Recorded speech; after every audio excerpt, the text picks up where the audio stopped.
The notification light on Liam's phone pulsed with a soft, insidious rhythm, a tiny star of malevolence in the dim light of his study.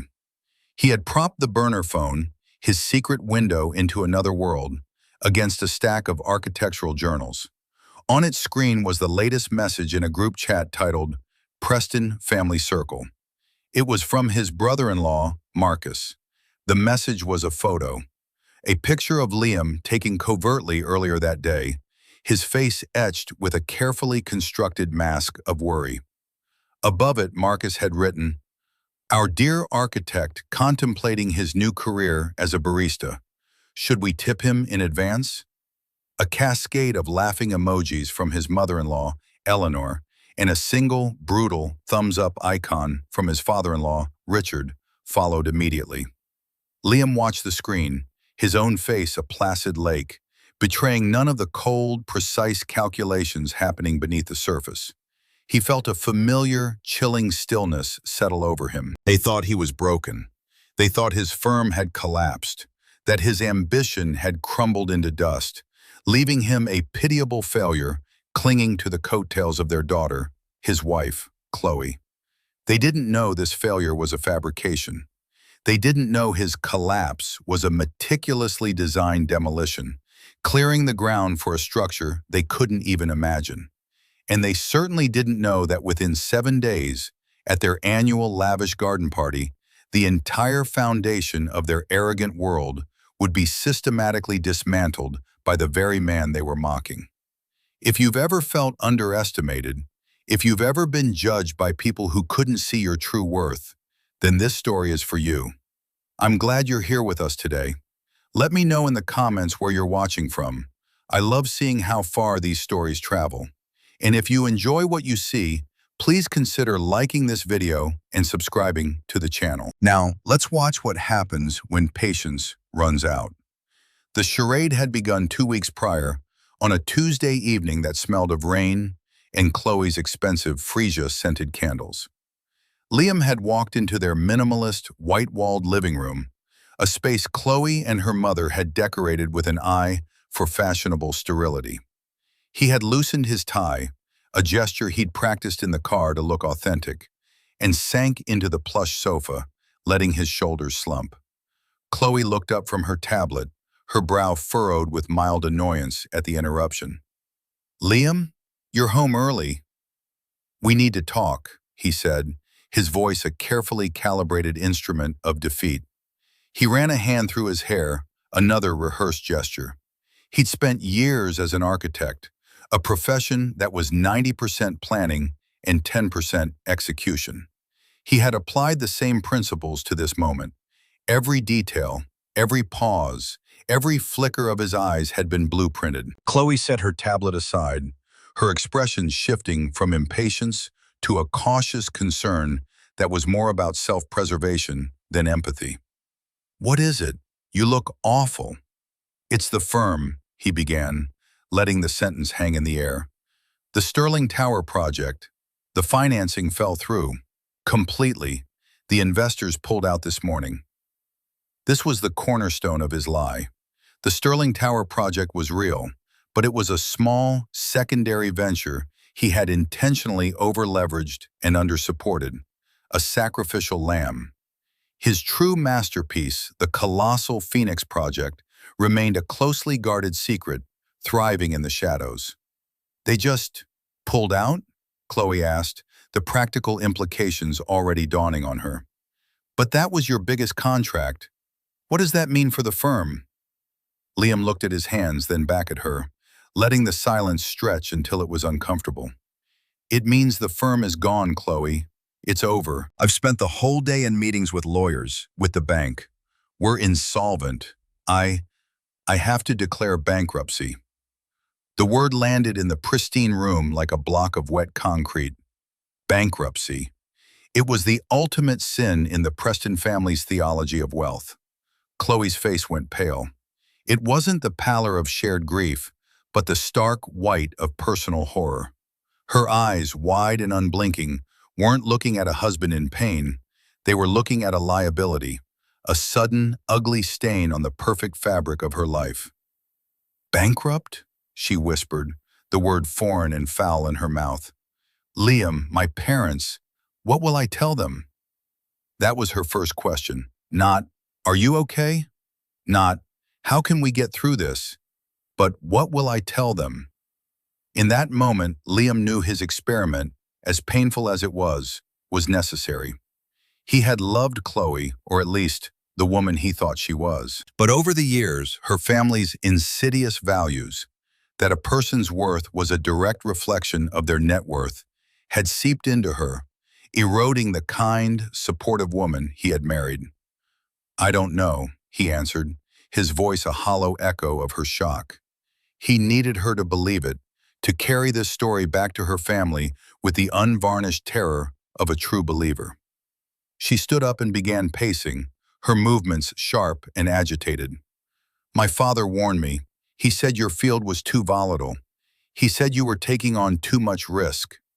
The "I told you so" was already forming, cloaked in the guise of her father's supposed wisdom. I thought I could handle it, Liam said, playing the part of the humbled fool. She stopped pacing and looked at him, her eyes narrowing. So, what now? What do we do? We have the mortgage, the cars, my membership at the club. The list of assets, of appearances, was already being tallied. Liam felt a profound sadness, a grief for the marriage that had clearly died long before this staged financial collapse. He reached into his jacket pocket, his fingers brushing against the cool, smooth barrel of his Lamy 2000 pen. It was a masterpiece of German engineering, simple, elegant, brutally efficient. It was the pen he had used to sign the final contracts for the Phoenix project, a deal worth more than Richard Preston's entire portfolio. The pen was his secret anchor to reality, a symbolic object reminding him of the power he held in reserve. We'll have to downsize, he said softly. Sell the house, sell my car. We'll have to be careful. Chloe stared at him, her expression hardening from shock into a cold, quiet fury. Sell the house? She repeated, as if he had suggested they live in a cave. Liam, I will not be humiliated like this. And there it was. Not we, I. The battle lines were drawn. For the next 2 weeks, Liam would endure the full force of that humiliation. He would be tested, prodded, and mocked. And all the while, he would be watching, listening, and adding to the list of grievances he kept in a small, leather-bound notebook, a ledger of disrespect that would soon be paid in full. The next family dinner was in 3 days. He knew it would be the first trial by fire. The air in the Preston dining room was thick with the scent of roasted duck and condescension. It was a vast, cavernous space, dominated by a mahogany table that could comfortably seat 20. Tonight, there were only 5. Richard and Eleanor at either end, like monarchs holding court. Their son, Marcus, lounging in his chair with an air of bored entitlement. Chloe, tense and silent, and Liam, placed pointedly in the middle, the guest of dishonor at his own public inquest. The crystal glasses gleamed under the recessed lighting, and the silverware was so heavy it felt like a weapon. Every element of the room was designed to communicate wealth, permanence, and power. A power Liam had apparently just lost. For the first 20 minutes, the conversation was a masterclass in passive aggression.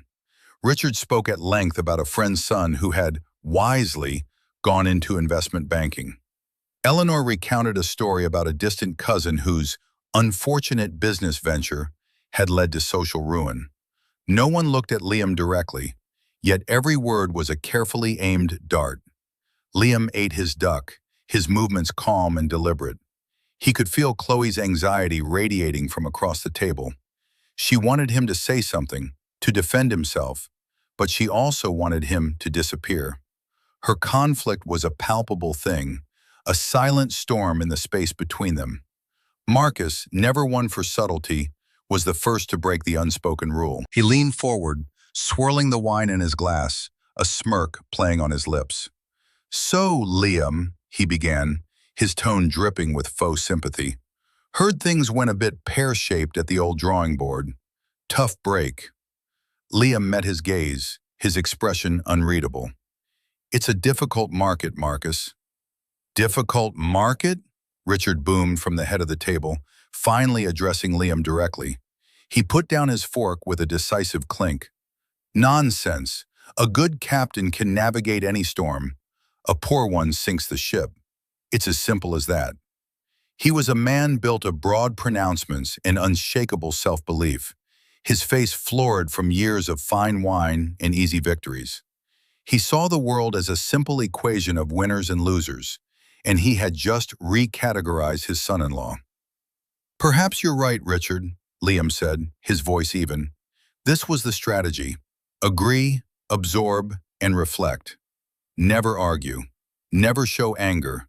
Let their arrogance be the fuel for their own undoing." Eleanor chimed in, her voice a high, brittle whisper.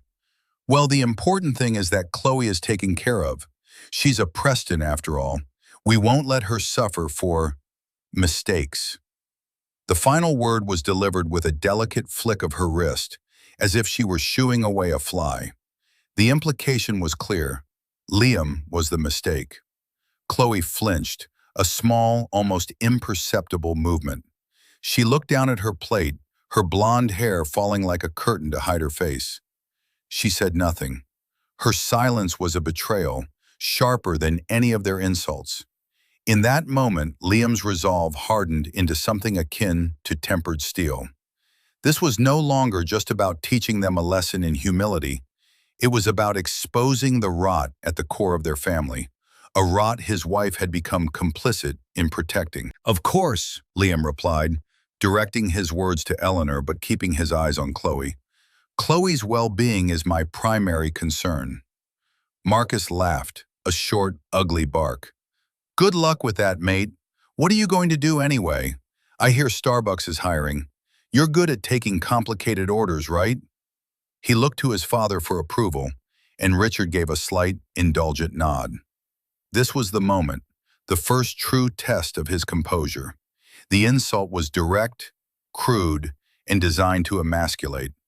Liam felt a hot surge of anger, but he forced it down, channeling it into a cold, crystalline focus. He thought of the Phoenix Project, a sprawling, eco-conscious urban development that was already being hailed in private circles as revolutionary. He thought of the call he'd had that morning with David Chen, his partner, where they'd confirmed the final anchor tenant, a global tech giant. The sheer scale of that success was a shield, rendering Marcus's petty taunts meaningless. He gave Marcus a slow, patient smile. It was a smile that didn't reach his eyes, and it seemed to unnerve his brother-in-law more than any angry retort would have. "That's an idea, Marcus. I'll keep it in mind. But for now, I think I'll focus on managing the transition." "Transition?" Richard scoffed. "The transition from the penthouse to the outhouse? I've seen it 100 times. Men who fly too close to the sun. Your ambition outstripped your talent, son. It's a classic story." Liam picked up his water glass. He took a slow sip, the silence stretching. He was building a new structure in this room, a structure of unbearable tension. He was the architect of this moment too. "You're probably right," he said again, setting the glass down with a soft click. "Ambition can be a dangerous thing if it's not built on a solid foundation."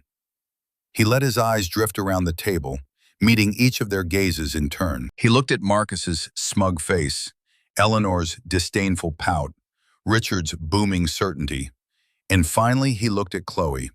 She was staring at him now, her eyes pleading. Pleading for what? For him to fight back? For him to capitulate? For him to simply make it all stop? She didn't know what she wanted, and that was the heart of the problem. The rest of the dinner passed in a similar vein. They offered him condescending advice. They suggested menial jobs he could take. Richard even offered to have a word with the manager of his golf club to see if there was an opening for a locker room attendant. Through it all, Liam maintained his serene, almost unnerving calm. He was a rock against which their waves of contempt crashed and broke. He was gathering data, recording every slight, every dismissive gesture. Later that night, back in his study, He would open his secret phone and see the dinner recapped in the Preston family circle. Marcus. He just sat there and took it. Absolutely pathetic. Eleanor. I almost felt sorry for him. Almost. Chloe looked mortified. Poor girl. Richard. He has no spine. I told you, Chloe, the man has no backbone. You can't build an empire on jelly. Liam read the messages and he felt nothing but a profound, almost peaceful clarity. They were so sure of their world, so blind to anything that existed outside their narrow definitions of success and failure. They were building his case for him, brick by condescending brick. He opened his leather notebook and with his Lamy 2000 made a new entry under the heading, Family Dinner. He wrote down Richard's line about a poor captain sinking the ship. He wrote down Eleanor's comment about him being a mistake. And he wrote down Marcus's offer of a job at Starbucks. Each one was a debt that would soon be called in. The days following the dinner bled into a week of escalating humiliations. The Prestons, emboldened by Liam's passivity, seemed to have made it their personal mission to grind him under their heel. It was no longer about passive aggression. It was about active, deliberate debasement. Chloe, caught between her family's cruelty and her husband's baffling inaction, retreated further into a fortress of resentful silence. She had moved into the guest room, claiming she needed space to think. The space she created was a chasm. On Wednesday, Marcus called him at 8 in the morning. Liam, pal, he said, his voice offensively cheerful. Got a bit of a situation. My car's in the shop, and I need a lift to a meeting across town. Be a good chap and pick me up in an hour, will you? It wasn't a request. Liam, playing his role, agreed without hesitation. When he arrived at Marcus's sleek downtown condo in his own modest sedan, the one he'd kept while Chloe drove the family's luxury SUV, Marcus made him wait in the lobby for 20 minutes. He finally sauntered out, holding 2 coffees. He handed one to Liam. Here, Marcus said, not making eye contact as he scrolled to his phone. Figured you could use the practice. Liam took the coffee. He didn't drink it. He simply held it as he drove, the cheap cardboard cup a small, potent symbol of his current station. The entire drive, Marcus was on the phone, talking loudly about deals, about acquisitions, about his own soaring success. He spoke of synergy and leveraging assets, corporate jargon that in his mouth sounded less like business acumen and more like an insecure mating call. He didn't speak a single word to Liam directly. When they arrived at the gleaming office tower, Marcus hopped out. Just wait here, he commanded. This should take about an hour. Don't wander off. Liam waited. He sat in the driver's seat in the parking garage, the engine off, the silence broken only by the hum of the fluorescent lights. He pulled out his secret phone. The group chat was already active. It was Chloe this time. Chloe, is it true you made Liam drive you to a meeting? Marcus, of course. What else is he doing? Besides, it's good for him, builds character, or whatever he has left of it. Eleanor, honestly, Chloe, you should be grateful. At least Marcus is giving him something to do. It's better than him moping around the house all day, reminding you of the situation. Chloe's reply was a long time coming. Liam watched the 3 dots appear and disappear, a visual representation of her wavering resolve. Finally, a message appeared. Chloe, I guess, 2 words, the final surrender. Any lingering hope Liam had that she might stand up for him, even in private, dissolved. He felt a cold grief, but also a liberating sense of finality. He was no longer trying to save his marriage. He was now simply executing a plan. He put the phone away and pulled out his leather notebook and the Lamy pen. The pen felt solid and real in his hand, a conduit to his true self. He wrote, chauffeur, told to wait, builds character. The next day it was Eleanor. She was hosting a charity luncheon at the family estate. She called Liam with a list of tasks. Liam, darling, she cooed, her voice like spun glass laced with arsenic. Since you have so much time on your hands, I was hoping you could help out. The caterers need someone to help with the heavy lifting, setting up tables, carrying boxes, and the valet company is short-staffed. You know how to drive, don't you? He arrived at the sprawling Preston estate to find chaos. He spent the morning hauling tables and chairs across the manicured lawns under the disdainful eye of the catering manager, who Eleanor had clearly briefed on Liam's situation. He was treated not as a family member, but as hired help who had forgotten to come in through the service entrance. Later, wearing a black vest the valet captain had tossed him, he parked cars. He parked the Mercedes of a man he had outbid on a zoning variance 6 months ago. He parked the BMW of a banker who had been desperately trying to get a meeting with him about the Phoenix project. Each interaction was a small, surreal scene in a play only he understood. The men handed him their keys, their eyes filled with a flicker of pity or confusion. "Tough break, old man," one of them muttered, pressing a $5 bill into his hand. Liam pocketed it without a word. Chloe was there, of course. She drifted through the party in a pale yellow dress, a ghost at her own mother's feast. She saw him. He saw her see him. Their eyes met for a brief, agonizing moment over the hood of a gleaming Bentley. He saw shame in her eyes. Not shame for her family's behavior, but shame for being associated with him, the valet. She turned away, a blush creeping up her neck, and laughed at something one of her friends said. That evening, the group chat was a festival of cruelty. Marcus: "Just heard from Mom. Liam the valet was a huge hit. Said he didn't scratch a single car. Maybe he's found his calling." Richard: "It's about finding your level. He's found his. There's no shame in honest work, I suppose." The feigned magnanimity was the most insulting part. Eleanor: "The important thing is he was useful, and it kept him out of sight. A few people asked Chloe about him, but she handled it beautifully, just said he was helping out." Liam read the messages, his face illuminated by the phone's glow. He felt strangely detached, like a surgeon observing a disease. Their blindness was absolute. They were so cocooned in their wealth and status that they couldn't conceive of a reality different from the one they had constructed.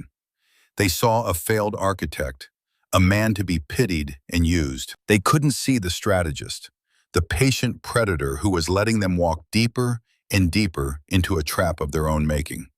He closed the phone, the rage now a low pilot light of purpose inside him. The annual garden party was in 5 days. The final act was approaching. He picked up his pen and turned to a fresh page in his notebook. At the top he wrote, "The garden party," and began to outline the conversation that would change everything. The call came on a Thursday afternoon, exactly 1 week before the Prestons' annual garden party. Liam was in his study, the room that had become his sanctuary and command center. On his desk, blueprints for a small, elegant lakeside cabin were spread out. A personal project, a place he imagined he might retreat to when this was all over. He was sketching a detail for a window joint when his secure line, the one only a handful of people had the number for, began to ring. It was David Chen, his partner and the pragmatic, brilliant engineer who had helped him bring the Phoenix project to life. "Liam," David's voice was crisp, efficient, but underlined with a current of excitement. "I'm looking at the final renderings for the Central Plaza. They're breathtaking. You've outdone yourself." Liam leaned back in his chair, a genuine smile touching his lips for the first time in days. Talking to David was like breathing clean air after being trapped in a smoke-filled room. "It's all about the flow, Dave. The way the light hits the water feature at midday. It has to feel like a public space, not a corporate one." "It does," David affirmed, "but that's not why I'm calling. Are you sitting down?" "I am," Liam said, his smile fading into focused attention. "The board at Omnicorp just voted, unanimously. They're taking the entire North Tower, all 30 floors, and they've agreed to our escalators on the lease terms. We didn't have to give an inch." There was a pause, and Liam could almost hear the grin in David's voice. "And get this, their lead negotiator mentioned that Richard Preston's firm was one of the consultants they fired last quarter for lack of vision. His words. Liam closed his eyes. The irony was so thick, so poetically just, it was almost overwhelming. Richard Preston, the man who had called him talentless, had been dismissed for a lack of vision from a project that would now be directly enriching the man he scorned. The architecture of his plan was revealing its own perfect, brutal symmetry. That's interesting, David. Thank you for telling me. Interesting? Liam, it's monumental. This solidifies the project's profitability for the next 2 decades. The press release is scheduled for next Friday.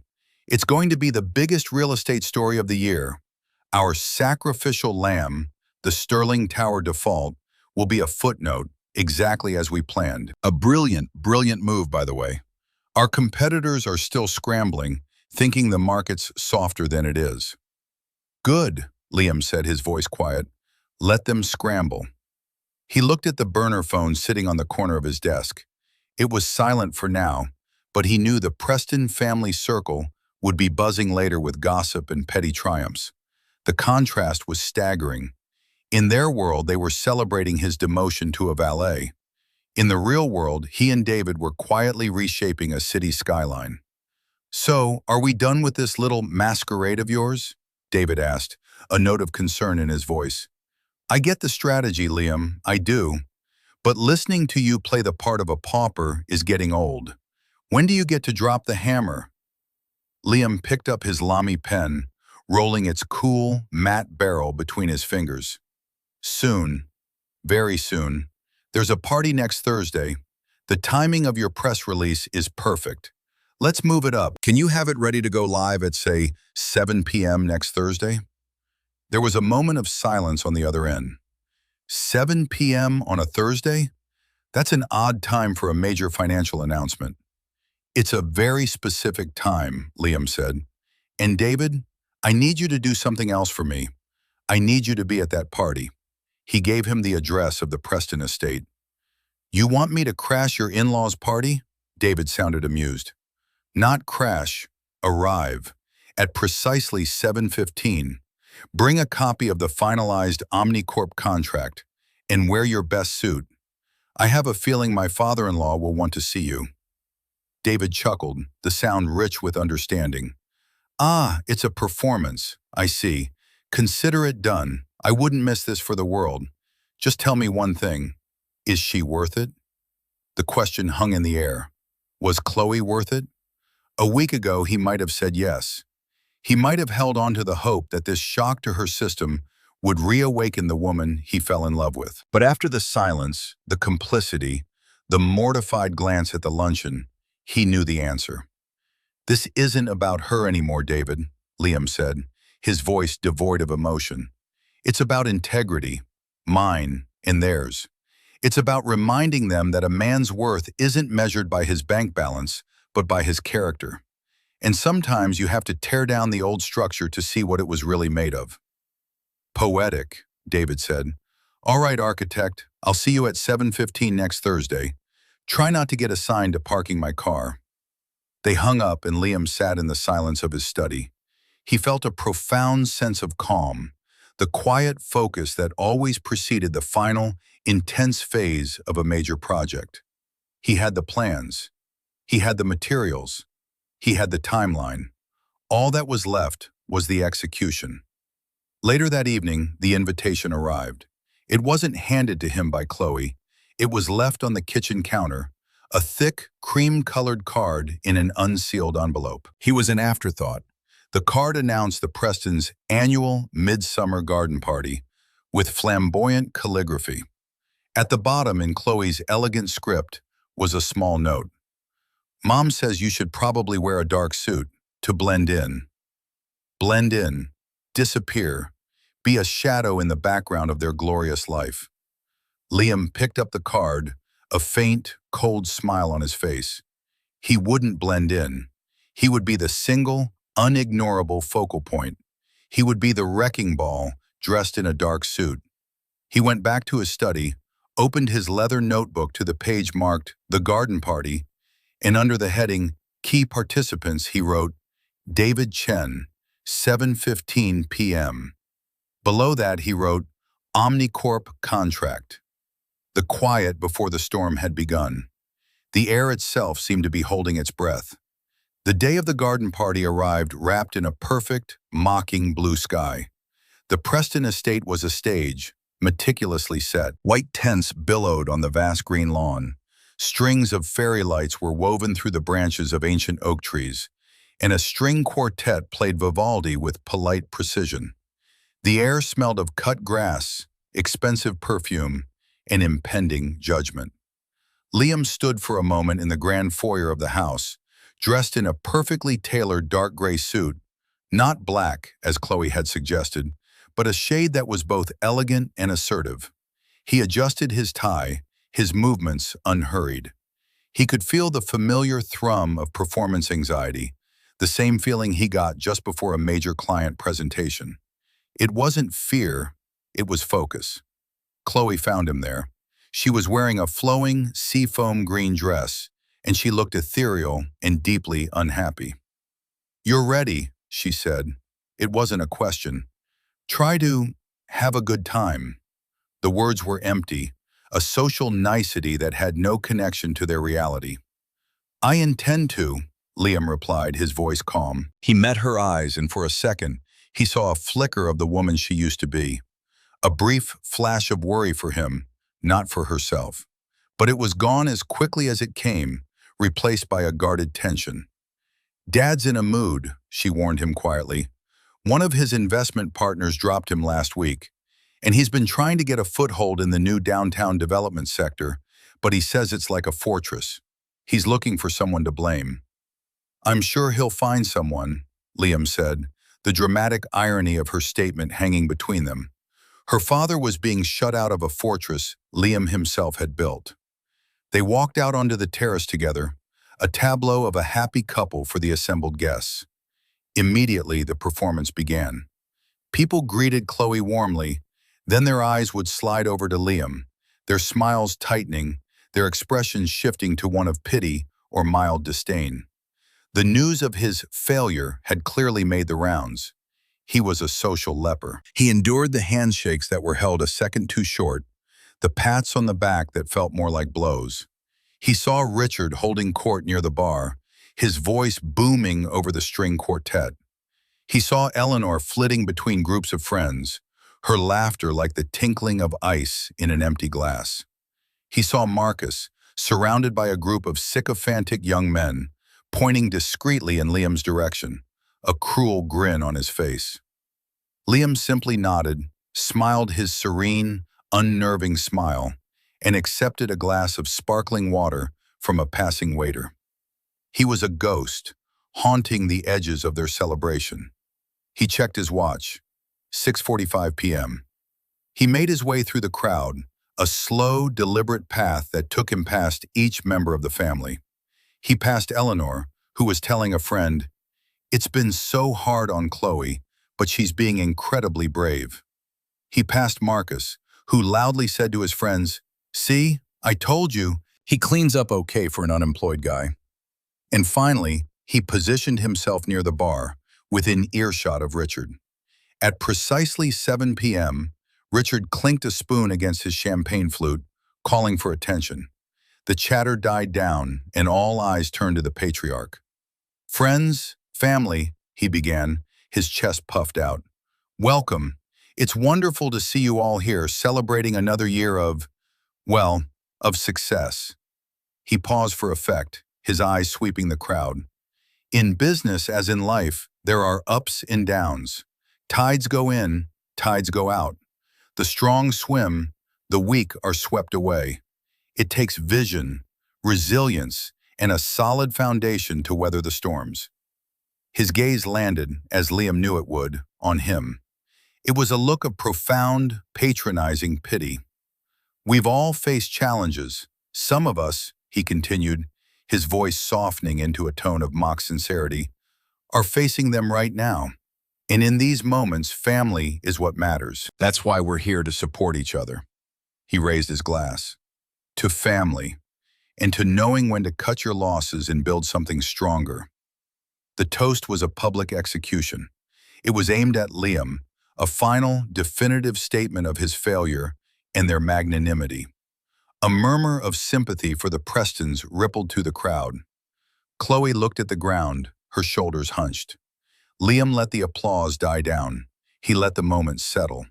The string quartet began to play again. Then in the lull, he took a single step forward. His voice wasn't loud, but it was clear, cutting through the renewed chatter like a surgeon's scalpel. "That's a beautiful sentiment, Richard." All motion stopped.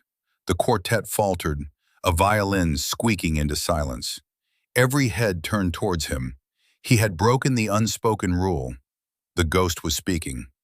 Richard stared at him, his jovial mask slipping into one of irritated surprise. "Liam, do you have something to say?" "I do," Liam said, his voice gaining strength. He took another step towards the center of the terrace. He felt 100 pairs of eyes on him, but his focus was entirely on the three faces of the Preston family. "I was just reflecting on your words. Vision, resilience, and a solid foundation. You're absolutely right. They are the keys to success." He paused, letting the words hang in the air. He had their complete, undivided attention. "You also mentioned knowing when to cut your losses. That's an important lesson too, perhaps the most important of all." He turned his head slightly, his eyes finding Chloe in the crowd. "Isn't that right, Chloe?" She looked stunned, a deer caught in the headlights of a confrontation she had spent 2 weeks desperately avoiding.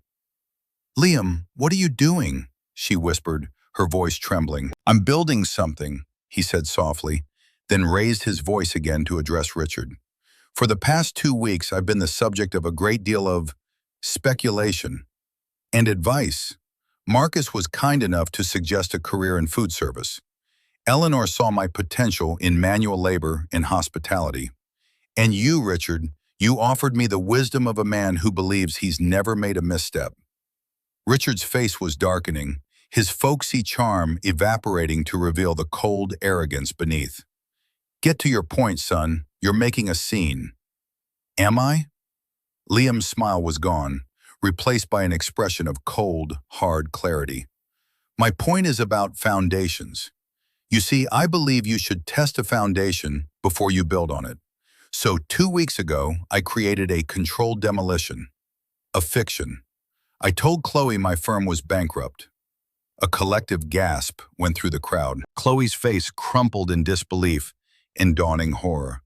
You lied?" "I created a test," Liam corrected her, his voice sharp. "A test of loyalty, of character, of love. A test you all failed, spectacularly." He reached into his jacket pocket, not for his pen, but for the burner phone. He held it up. "I know because you documented your failure for me, right here, in the Preston family circle." The hammer had fallen. The quiet before the storm was over. The storm had just begun. The silence that followed Liam's announcement was absolute, a void so profound it seemed to suck the very air from the manicured gardens. The string quartet looked frozen in time, bows hovering over strings. Guests stood like statues, champagne flutes held midway to their lips. The world of the Preston family had ground to a halt.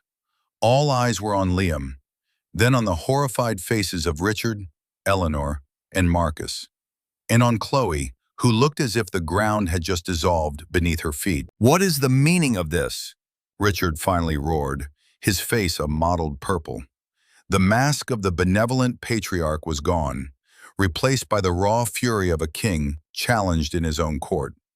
"What nonsense are you talking about? A test? A group chat?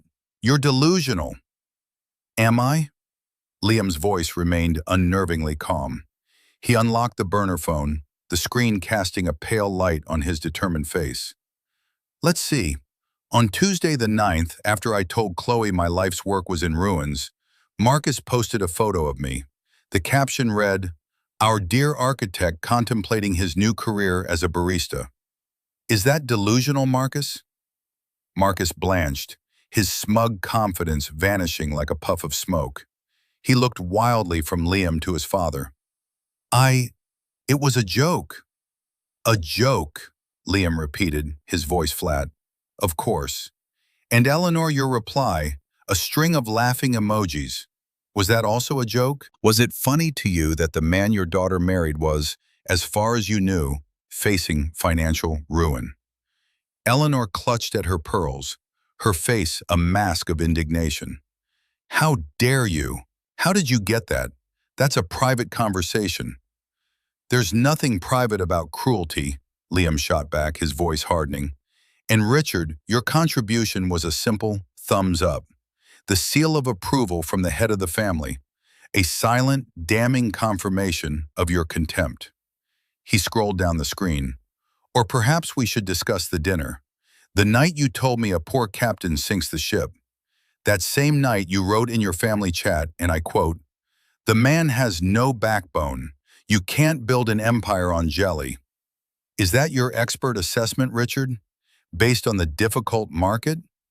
He didn't wait for an answer. He turned his attention back to the crowd, his voice resonating with a power no one there had ever heard from him. For 2 weeks, I have lived inside their assessment of me. I drove my brother-in-law to his meetings, where he left me waiting in the car like a chauffeur. I hauled tables and parked cars at my mother-in-law's luncheon, where I was treated like the hired help.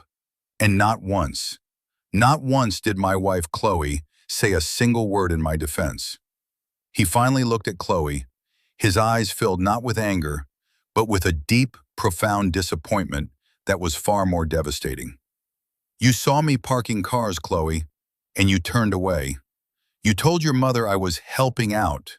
You told Marcus, I guess it was good for me to be his driver. You chose their pride over our partnership. You chose their wealth over my dignity. Tears were streaming down Chloe's face now. Liam, I didn't know what to do, she stammered. I was scared. Embarrassed. You were embarrassed, he repeated slowly, letting the weight of her confession settle.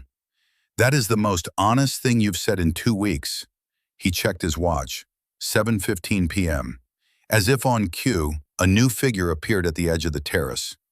A man in a sharp, impeccably tailored suit, carrying a leather briefcase. He moved with an air of quiet confidence, his eyes scanning the crowd until they found Liam. It was David Chen. Ah, Liam said, a slight smile returning to his face. Right on time. Richard stared at the newcomer, his brow furrowed in confusion. Who is this? What's going on? David walked calmly through the parted crowd and stopped beside Liam. He nodded once. Liam, then he turned to face Richard Preston. Mr. Preston, my name is David Chen. I'm Liam's business partner. Richard's eyes widened slightly. Partner? I thought his firm was... His old firm, yes, David said smoothly. The one he dissolved. A minor subsidiary. A calculated business expense. Liam and I are partners in a slightly larger venture. A development company you may have heard of. We call it the Phoenix Project. The name landed in the crowd like a thunderclap. The Phoenix Project was the talk of the city, a massive, mysterious downtown redevelopment that had appeared out of nowhere with seemingly limitless funding and an audacious vision. Everyone in this circle, bankers, investors, lawyers, knew of it. They had all been trying to get a piece of it. Richard Preston looked as if he had been physically struck. His mouth opened and closed, but no sound came out. That's impossible, Marcus sputtered. You're nobody. Liam ignored him. Richard, he said, his voice now carrying the authority he had held in reserve for so long. My wife mentioned you were having trouble getting a foothold in the downtown development sector, that it was like a fortress. She was right. I designed it that way.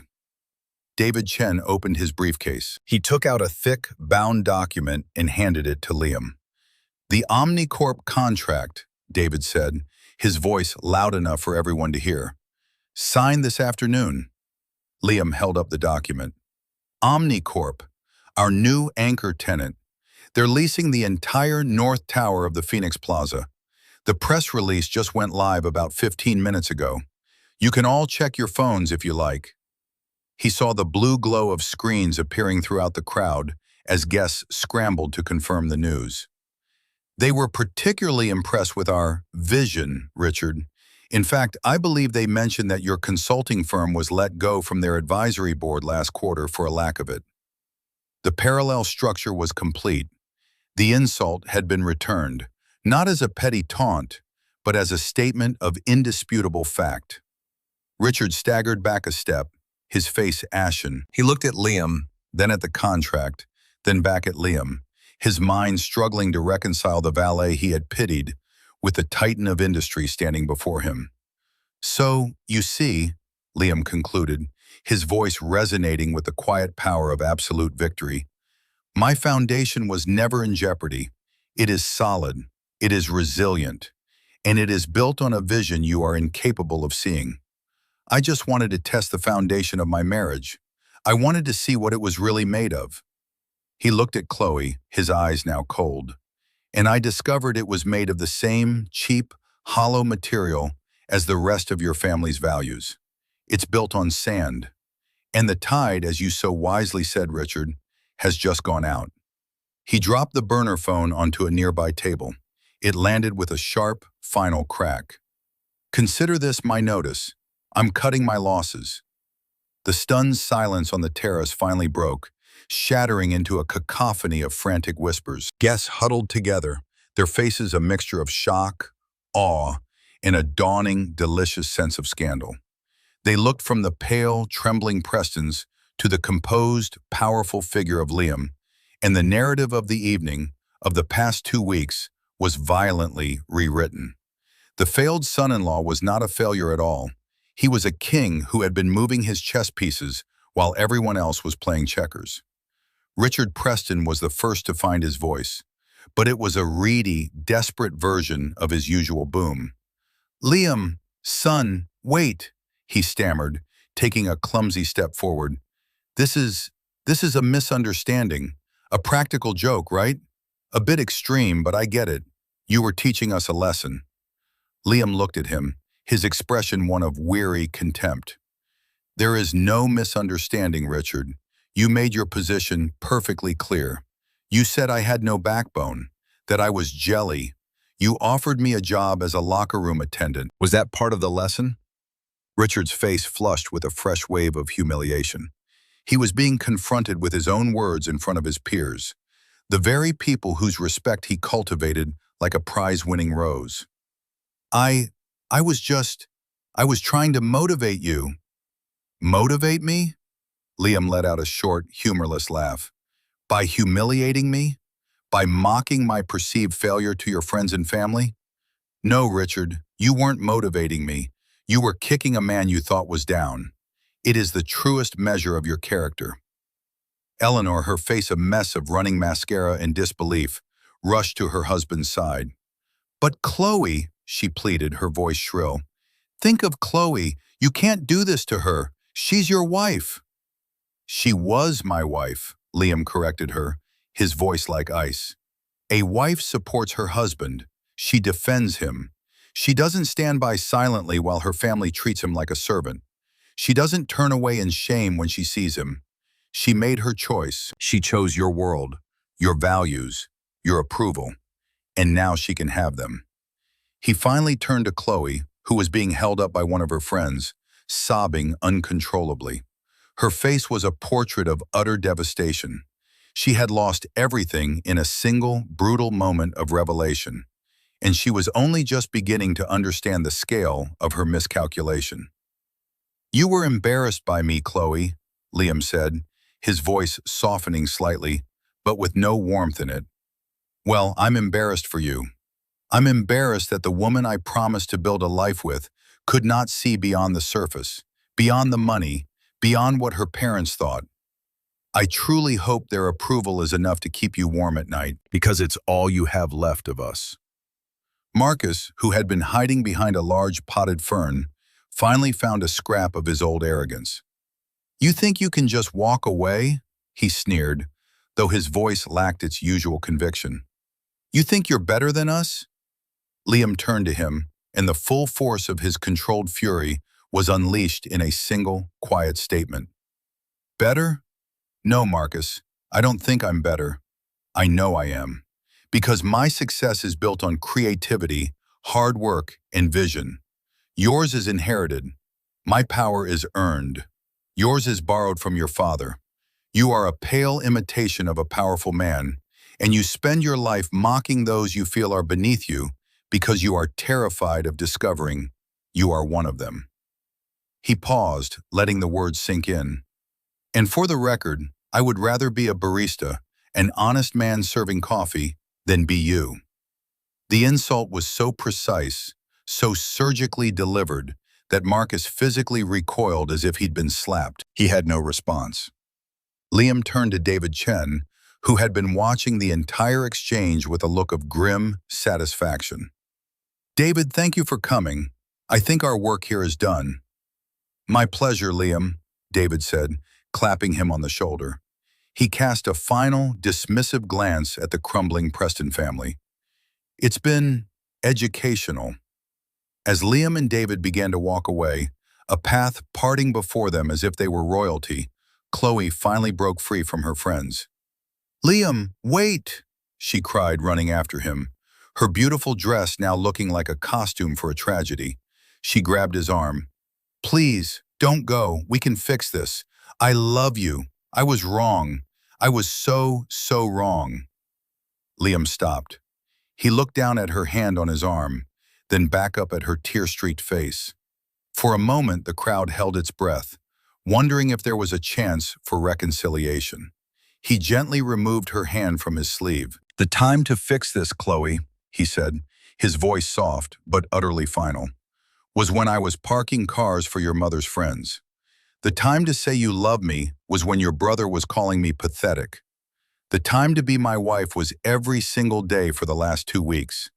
You can't build a bridge after the canyon has already formed.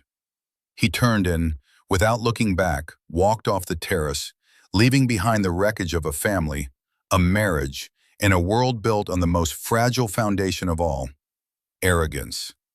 The string quartet, after a long, awkward silence, began to play again. But the notes of Vivaldi sounded hollow now, a funeral dirge for the fallen house of Preston. The days that followed the garden party were a slow, agonizing unraveling for the Preston family. The story of Liam's gambit spread through their social and business circles like wildfire, recounted with breathless excitement at every dinner party and board meeting. It had all the elements of a perfect drama: hubris, deception, and a spectacular public reversal of fortune. The Prestons, once the arbiters of social standing, became the objects of ridicule and pity, the very emotions they had so freely dispensed upon Liam. Richard Preston felt the consequences most acutely. The revelation that the Phoenix Project, the white whale of the city's development scene, was helmed by the son-in-law he had publicly scorned, was a professional catastrophe. Business associates who had once courted his favor now avoided his calls. His partners at his investment firm held an emergency meeting where they questioned his judgment and foresight. The man who had built his identity on the image of the infallible captain was now seen as a fool who couldn't even recognize the architect of the decade when he was sitting at his own dinner table. His booming confidence deflated, leaving behind a bitter, insecure old man, haunted by the echo of Liam's words, a lack of vision. Eleanor's world crumbled in a different, but no less devastating way. Her currency was social capital, and her account was now overdrawn. Her charity committee suddenly found her advice no longer necessary. Her friends' voices were syrupy with sympathy to her face, but she could feel their glee behind her back. She, who had orchestrated Liam's humiliation at her luncheon, was now the one being whispered about over canapes. The shame was a constant, suffocating presence. The estate, once her proud stage, now felt like a gilded prison where she was forced to relive her public downfall every day. Marcus, stripped of the protective armor of his family's reputation, was exposed as the hollow man Liam had declared him to be.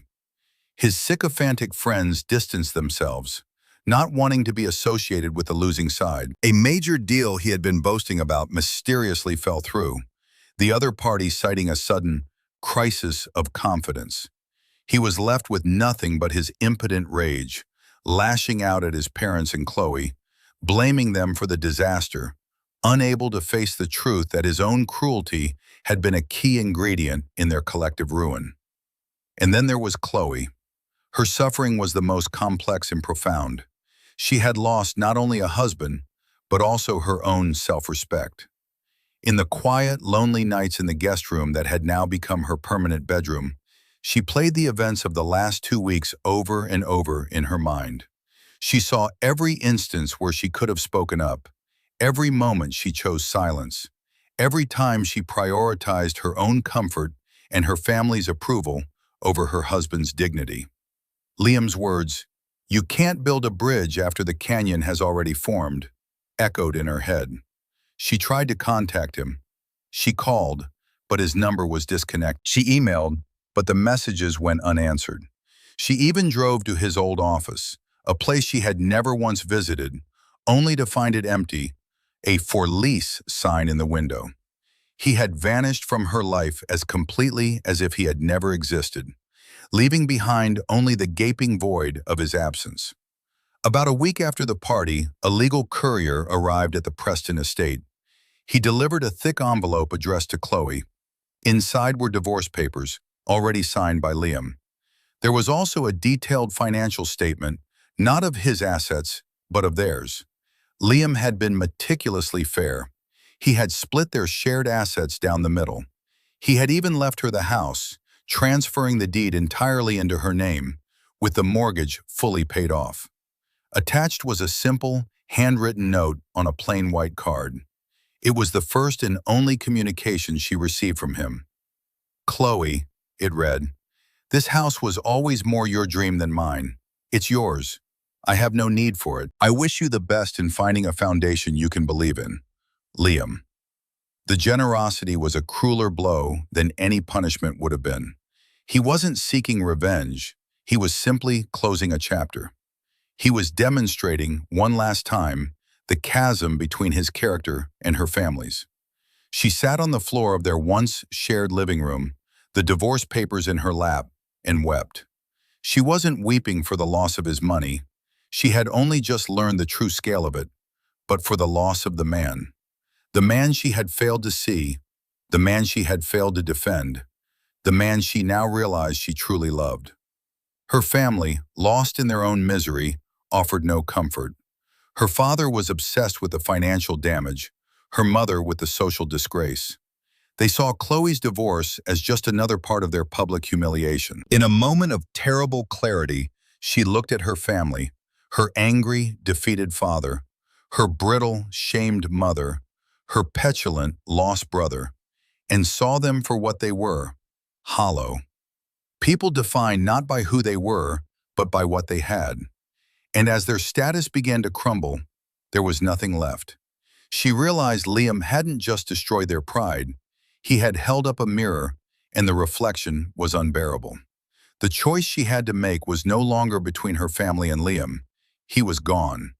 The choice was between staying in the ruins of her old life, propping up the facade of Preston pride, or walking away and trying to build something new, something real, on a foundation of her own. For the first time in her life, Chloe Preston had to decide who she was, not just whose daughter or whose wife she was supposed to be. The path to redemption, if it existed at all, would be a long and lonely one. 6 months passed. Autumn painted the city in hues of gold and crimson. The story of the Prestons' downfall had faded from a blazing headline into a cautionary tale whispered in quiet corners. Liam stood on the observation deck of the nearly completed Phoenix Plaza North Tower, the wind whipping at his coat. The city sprawled beneath him, a breathtaking tapestry of light and life. The air up here was clean and cold, and the silence was broken only by the distant hum of the metropolis. The Phoenix Project was an unqualified triumph. It was more than a collection of buildings. It was a symbol of a new way of thinking, blending visionary design with sustainable technology. Liam was no longer just a successful architect. He was a force, a name synonymous with innovation and integrity. He had achieved a level of success that would have been unimaginable to the man who had parked cars at a garden party. Yet the victory felt different than he had expected. There was no lingering anger, no gloating satisfaction. There was only a quiet, somber sense of wisdom. He had set out to teach a lesson about worth and character, and in the process, he had learned one himself. That true strength wasn't in the demolition, but in what you chose to build afterward. David Chen came to stand beside him, holding 2 cups of coffee. He handed one to Liam. "Figured you could use the practice," David said with a wry smile. Liam laughed, a genuine, relaxed sound. "Very funny." He took a sip, the warmth spreading through him. "How are things at the old guard?" he asked, a euphemism they use for the Prestons' social circle. "Richard Preston sold his firm for pennies on the dollar," David reported. "Officially, he retired. Unofficially, he was forced out. Eleanor has apparently become a recluse. And Marcus, well, Marcus is trying to rebrand himself as a venture capitalist, but no one with real money will take his calls." David paused, his expression growing more serious. "And Chloe?" Liam's smile faded. He stared out at the horizon. "She sold the house a month ago." "Did she?" David looked surprised. For a woman who couldn't bear the thought of being humiliated, that's a big step. "She didn't just sell it," Liam continued, his voice thoughtful. "According to my lawyer, who handled the final transfer, she donated a significant portion of the proceeds to a foundation that provides housing for the homeless. The rest she used to go back to school. She's studying social work." David was silent for a long moment, processing this. "Wow," he finally said. "I wouldn't have predicted that." "Neither would I," Liam admitted. He hadn't seen her. He hadn't spoken to her. But he knew through the impersonal channels of lawyers and public records that she was taking the first, difficult steps toward building a new life, one completely detached from the values she had been raised with. She was, in her own way, trying to find a foundation she could believe in. He didn't know if they would ever speak again, if forgiveness was possible or even desirable. But for the first time, he felt a flicker of something like hope for her. Not for them, for her. Redemption, he realized, wasn't about being forgiven by others. It was about becoming a person you yourself could respect again. "So, what's next for you, Maestro?" David asked, changing the subject. "Another city to conquer? Another skyline to reinvent?" Liam looked down at the blueprints still clutched in his hand, the plans for the small, elegant lakeside cabin. "No," he said. "Something smaller, something for myself. A place to be quiet." He had torn down an empire of arrogance and built a new one of vision. Now it was time to build a home. A place built not on the shifting sands of status, but on the solid rock of his own hard-won peace. He had proven his worth to the world, and more importantly to himself. The past was a closed chapter, a lesson learned. The future was an open blueprint, waiting for the first line to be drawn. And so we come to the end of our story.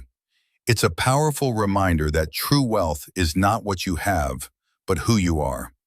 Arrogance and status are fragile things, easily shattered, but integrity, patience, and character are foundations that can withstand any storm. Sometimes the people we think are the weakest are simply the ones holding the most strength in reserve. What did you think of Liam's methods? Were they justified? And what about Chloe? Do you believe she deserved a second chance? Let me know your thoughts in the comments below. I read every single one. Thank you for being here with us today. If you found value in this story, please show your support by hitting that like button and subscribing to the channel for more content just like this. Until next time, remember to value the people in your life who see you for who you truly are, not for what they think you should be.